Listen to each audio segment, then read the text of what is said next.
Welcome to Chillin' 101. We hope this video helps.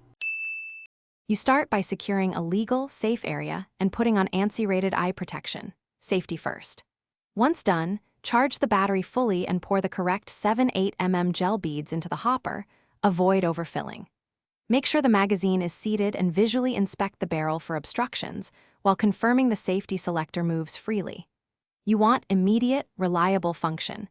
These initial checks prevent common failures and unsafe launches, so do them deliberately before proceeding to power up and live fire. You install the battery and reconnect the motor lead, making sure wiring isn't pinched and the connector is fully seated. Once powered, switch to semi for precise shots or auto for suppression. Use short trigger pulls for single shots and controlled bursts to maintain accuracy.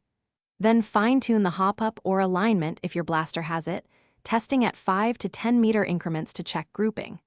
These steps control FPS consistency and accuracy, so proceed methodically and note any changes in shot pattern. You finish by powering down and removing the battery, then unload remaining gel beads. Store the battery cool and dry to prolong life. Once safe, open access points to clean the barrel and gearbox, wiping debris and applying a small amount of manufacturer-recommended grease to gears.